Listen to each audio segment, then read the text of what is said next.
After filing to run for county judge in late 2017, Lina Hidalgo set up her shoestring campaign operation above a popular brunch joint in Montrose, ready to plot out her strategy against Republican incumbent Ed Emmett.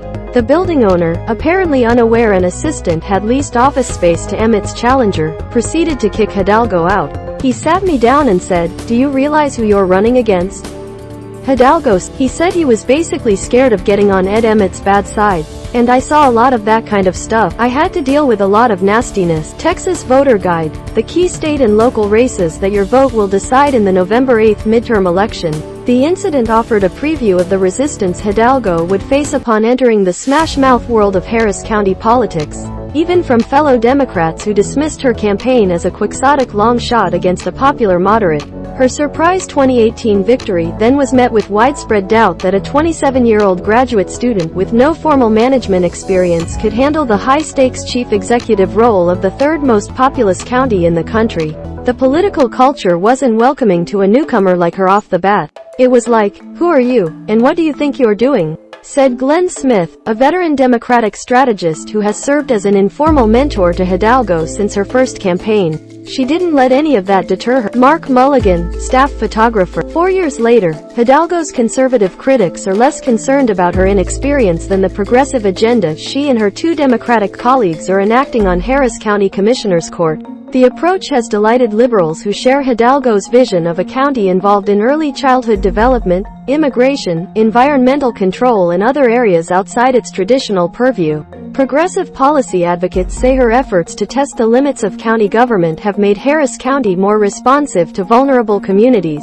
which they argue were ignored under the prior model. At the same time, Hidalgo has generated intense backlash from Republicans who fundamentally oppose the idea of expanding county government's size and scope, many of whom are eager to deny her a second term in November. They have rallied behind Hidalgo's GOP challenger, Alexandra Del Moral Mueller, who promises to return Harris County to a tighter focus on infrastructure and law enforcement, arguing the latter has been neglected in favor of Hidalgo's other priorities. Mueller vs. Hidalgo-Mueller County Judge race is a showdown over Harris County budget and its role in voters' eyes. Judge Hidalgo has been very effective at promoting a progressive agenda and getting the court to support a lot of those kinds of initiatives, said Robert Eccles, a Republican who preceded Emmett as county judge. But on the other hand, what's it at the expense of?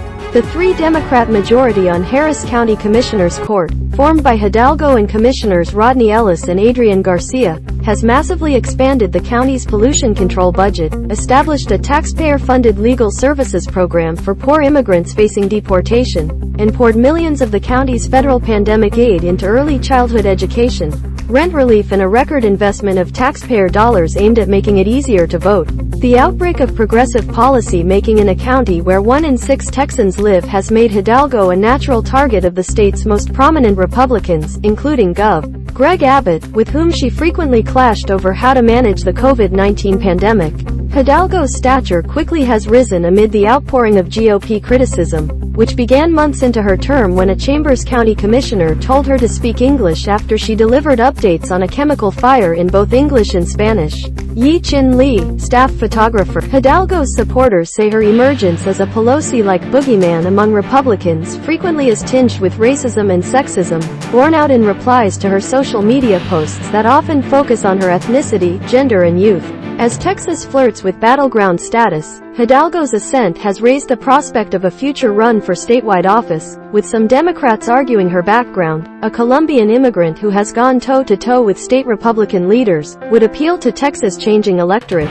Some speculate this also is driving the GOP's impassioned response to Hidalgo. To be a target, that means that you are a potential threat, said Geronimo Cortina, a political science professor at the University of Houston. I think many of her detractors, and big political figures in this state, see her as a potential threat.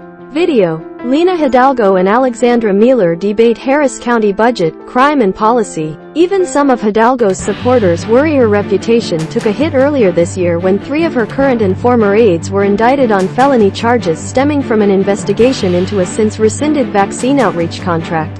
Hidalgo has defended the aides, who have denied wrongdoing, but the indictments threaten to undermine the reputation she has sought to establish by refusing campaign contributions from county vendors, initially considered one of her strongest political assets. Hidalgo, asked if she intends to run for anything statewide in the future, left the door open but declined to give any details, citing her desire to avoid inadvertently triggering Texas resign to run law. "I really can't answer that question," she said, "because if I say, categorically, no, then I am locked in. But if I say yes, then I might accidentally resign, and I just don't want to give Abbott or anyone else the satisfaction of that. So, I guess folks are just going to have to guess on that one." First, though, Hidalgo is fighting to survive a serious challenge from Mueller, who boasts an enormous fundraising advantage that is threatening to erase Hidalgo's built-in advantage among Harris County's left-leaning electorate. GOP boycott.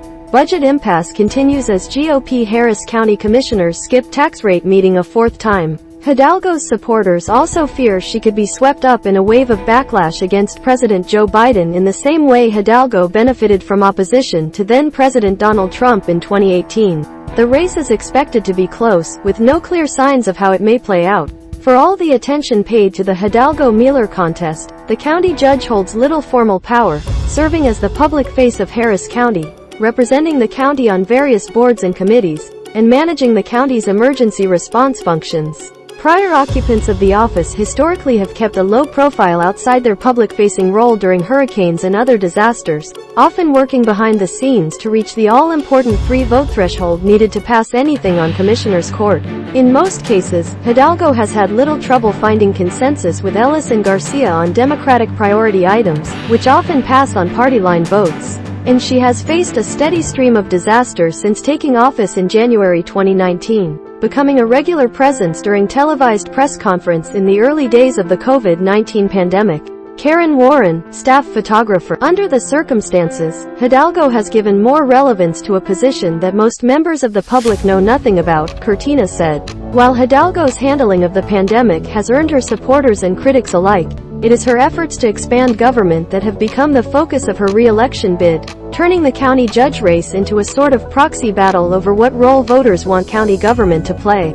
Hidalgo's supporters say her vision allows Harris County government to evolve along with its diversifying population and reach communities they say have been long neglected. Most people in Harris County who care about economic and racial equity did not see Commissioner's Court as an avenue to get things done, said Ginny Goldman, a senior advisor to Hidalgo's campaign and former executive director of the Texas Organizing Project. They went to City Hall, they went to school board meetings, they advocated at the legislature. Lenis leadership has changed that, and millions of families are tangibly benefiting as a result. Former Commissioner Steve Raddick, a Republican who often sparred with Hidalgo before he retired from Commissioner's Court in 2020, said he does not unilaterally oppose the idea of broadening the county's scope, as long as the court has addressed the county's core functions. The county traditionally has overseen the building and maintenance of roads, bridges, flood projects and other infrastructure. Funding for public safety in unincorporated areas, led by the sheriff's office, and a criminal justice system that includes county courthouses and jails. If crime was under control, if flooding was under control, and on, then hey, if there's money, let's take a look at maybe something we can do that would fill a gap, Raddick said. But the problem here is that now, with all due respect, things are not good. Politics of perception. Hidalgo, Harris County Dems hope for boost from abortion, national trends, but race is still competitive. Raddick and other Republicans argue Hidalgo has failed to devote enough funding to county law enforcement amid a rise in homicides and overall violent crime, an issue that has played a central role in Mueller's campaign. The Democratic court majority also has declined requests from District Attorney Kim Ogg, a Democrat, for money to hire more prosecutors. The trend began around the start of the pandemic in 2020, when murders surged by more than 40% in the county, including Houston and the other incorporated cities. Other major cities and counties saw even sharper increases amid a nationwide murder spike, though Houston has now surpassed Dallas for the highest murder rate among Texas' large cities. Hidalgo repeatedly has said the county's main public safety departments, the sheriff, constables and district attorney, have received funding boosts in each county budget since Democrats took control of Commissioner's Court in 2018. She also says the county has tried to tackle the issue with approaches that do not involve simply funding more prosecutors or police boots on the ground, including spending $50 million to address neighborhood decay and abandonment and sending sheriff's deputies to violent crime hotspots. Raddick, echoing many of Hidalgo's Republican critics, said crime prevention boils down to quick response by law enforcement and visibility, suggesting a simpler approach would yield better results. Hidalgo, for her part, argues the county should not limit itself to traditional ways of addressing its core responsibilities, such as crime.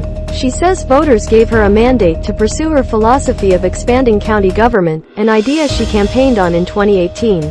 Yi Chin Lee, staff photographer, "We're more than just a rubber stamp for the state, and I think that's why they're coming after me in such a way," Hidalgo said.